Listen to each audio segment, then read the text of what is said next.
नमस्कार। नवंबर मास में कन्या राशि के लिए क्या क्या महत्वपूर्ण रहने वाला है तथा किन किन ग्रहों का बदलाव आपके लिए बहुत पॉजिटिव हो रहा है, इसको सुनना आपके लिए परम आवश्यक है।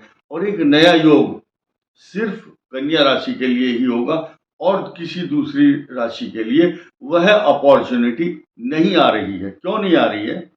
क्योंकि वैसा कॉम्बिनेशन भाग्य स्थान से और पराक्रम स्थान से मिलकर के और किसी अन्य राशि का बन ही नहीं रहा है। तो इस प्रसन्नता को आप अपने मन में रखिए और अपने इष्ट मित्र परिजनों को ये खुशखबरी दीजिए। अगर वो कन्या राशि के हैं तो उनको डरने की आवश्यकता नहीं है, लेकिन किन किन सावधानियों की आवश्यकता होगी उन पर हम चर्चा करेंगे। देखिए, कन्या राशि की जो पोजीशन है, लग्न से शुरू करते हैं। इस वीडियो को कन्या राशि और कन्या लग्न भी देख सकते हैं। कन्या लग्न के जो जातक होंगे उनके ऊपर भी इन ग्रहों का, इन गोचर ग्रहों का तथा जो होने वाले सकारात्मक परिणाम हैं कन्या राशि पर भी और कन्या लग्न पर भी समान रूप से देखे जाएंगे। कन्या लग्न पर केतु है, सप्तम भाव में राहु।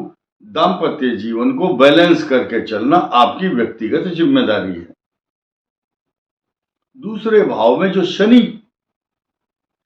जो दूसरा भाव है जहां पर सूर्य है, दूसरा सूर्य और छठे शनि, ये एक नया और बहुत अच्छा कॉम्बिनेशन इसलिए हो रहा है क्योंकि धन कुटुंब वाणी को संजो करके रखने वाला जो स्वामी है वहां का बुध शुक्र है, शुक्र ग्रह, और ये नए नए अपॉर्चुनिटी देगा आपको। सूर्य भले ही नीच राशि में हो, भले ही नीच राशि में बैठे हुए मंगल की दृष्टि हो और बृहस्पति की दृष्टि नहीं है, फिर भी एक ही ग्रह ऐसा है जो आपके मार्ग में आने वाली समस्त बाधाओं को इस प्रकार हटाएगा जैसे कि भगवान श्री कृष्ण का जब सुदर्शन चक्र चलता है तो उसके सामने कुछ भी नहीं टिक पाता। ठीक इसी प्रकार कई हजार दोषों को दूर करने वाला शनि ग्रह छठे भाव में लिखा है, जिसके विषय में त्रिखटे एकादशे शनि सर्वारिष्ट निवारणम, छठे स्थान में बैठे हुए शनि लाखों दोषों को दूर कर देते हैं। साथ ही साथ आपके भाग्य स्थान में बैठे हुए बृहस्पति जो कि वृषभ राशि में है, उन पर इसी आने वाली लगभग एक सप्ताह के बाद सूर्य और बृहस्पति के 180 अंश पर एक दूसरे को देखने की जो प्रक्रिया होगी वो सकारात्मक होगी। कारण क्या है कि कन्या राशि का जो द्वादश भाव है, सूर्य की राशि सिंह, उसके स्वामी पर गुरु की दृष्टि होगी, तो आने वाले अशुभ जो लक्षण हैं उनमें कमी आएगी तथा आपकी जो प्रतिभा है, आपका भाग्य है, आपका आत्मविश्वास, आपकी आर्गुमेंट पावर, इसको बढ़ाता है। कारण क्या है कि कन्या राशि कन्या लग्न का नवम भाव सीधे सीधे आपके एजुकेशन और संतान भाव पर दृष्टि डालता है। तो जितने भी संसार के गूढ़ विषय हैं, बहुत अच्छा चिंतन और अच्छी सोच और आपकी ज्ञान की प्रगाढ़ता की पराकाष्ठा को रिप्रेजेंट करने वाला जो पंचम भाव है उस पर गुरु की दृष्टि है। ये सामान्य बात नहीं है। उद्वेलित और उद्वेग और आंदोलित होने की प्रेरणा भी पंचम भाव देता है। वहां पर मंगल उच्च राशि से देखता है और बृहस्पति उसको सकारात्मक भाव से देखता है, क्योंकि ज्ञान बुद्धि विवेक गूढ़ ज्ञान गूढ़ तत्व, इस संसार के धार्मिक मंत्र, असली दूरदर्शिता की पहचान पंचम भाव कराता है। और गुरु वहां पर कारकत्व की दृष्टि से अगर देखा जाए पंचम भाव का कारक बृहस्पति माना जाता है। और आज की इस तारीख में कन्या राशि और कन्या लग्न के लिए गोचर की दृष्टि से नवम भाव में बैठे हुए बृहस्पति पंचम भाव को सुरक्षित करते हैं। इसलिए अच्छी सोच, अच्छी प्रेरणा। जो डाकू होता है, डाकू के मन में नकारात्मक भाव रहते हैं, उसके भले ही ग्रह अच्छे हों, लेकिन अगर नकारात्मक सोचे तो वो डकैती डालता है। लेकिन अच्छे विचार वाले वैज्ञानिक, अच्छे साइंटिस्ट, अच्छे डॉक्टर, अच्छे प्रोफेसर, उन ज्ञान की जो पुंज है, उनके पास ज्ञान पुंज है, उस दूरदर्शिता के आधार पर वो अपने उस ज्ञान के द्वारा नए नए प्रकल्प खोजते हैं, नए नए आविष्कार करते हैं, अच्छी सोच रखते हैं, अपनी संतान को सन्मार्ग की ओर ले जाने की प्रेरणा भी देते हैं। बात यहां खत्म नहीं हुई है अभी।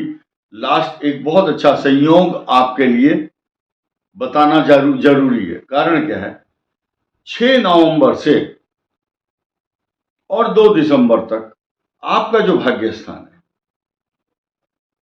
और आपका चतुर्थ भाव, ये दोनों चमके हुए दिखाई देंगे, चमक आएगी इनमें। एक नई प्रकार की स्फूर्ति, नई प्रगति, यानी कि भाग्य के अंदर प्रगति होगी।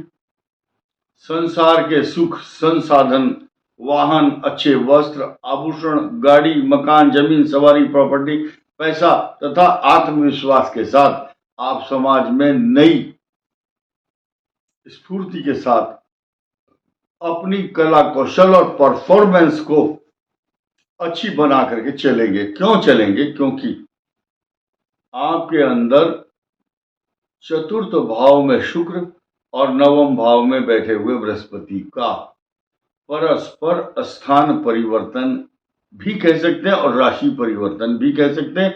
एक राजा दूसरे राजा के घर में स्वागत समारोह में शामिल हो रहा है। कैसे? बृहस्पति की राशि में शुक्र का पदार्पण 2 दिसंबर तक हो चुका है। बृहस्पति सुशोभित होता है क्योंकि भाग्य स्थान का कारक है, भाग्य स्थान का स्वामी है और आपके केंद्र स्थान का स्वामी है। दोनों केंद्र, चतुर्थ और सप्तम भाव जो केंद्र हैं, केंद्राधिपति भाग्य स्थान में बैठा है। सामान्य बात नहीं समझना इसको। और पाप ग्रह से दृष्ट नहीं है।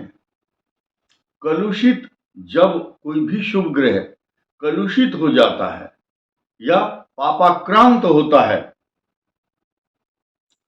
या वक्री या मार्गी जैसी पोजीशन में भले ही हो लेकिन शुभत्व प्रदान करता है, ऐसी पोजीशन में बृहस्पति को आप अच्छा मान करके चलिए। ये सकारात्मक परिणाम देगा। सिर्फ आपकी जिम्मेदारी है। मंगल लाभ देने वाला, शनि आपके लिए अच्छा है। और सबसे बड़ी चीज मैंने जो बताई है, इसी 15 तारीख के बाद सूर्य और बृहस्पति दोनों 180 अंश पर एक दूसरे को देखेंगे, जो कन्या राशि के लिए आत्मविश्वास में बढ़ा चढ़ाकर आपके स्वाभिमान को, तर्क को, ज्ञान को, आपके स्वरूप को समाज के समक्ष बहुत अच्छे से आप प्रस्तुत कर पाएंगे। ऐसी स्थिति में ऐसे व्यक्ति जब अच्छे सज धज करके अपनी परफॉर्मेंस के लिए, उनके आर्गुमेंट पावर में निखार भी आता है, प्रतिभा में विकास होता है, तो नजर जरूर लगती है। ऐसी स्थिति में अपने इष्ट देवता को प्रणाम करके या गले में कोई ऐसा स्वास्तिक चिन्ह बांधें, लगाएं, लटकाएं या हाथ में रक्षा सूत्र जरूर बांधना चाहिए, जिससे कि बुरी नजर से आप बच सकें। इस वीडियो में इतना ही। धन्यवाद। नमस्कार।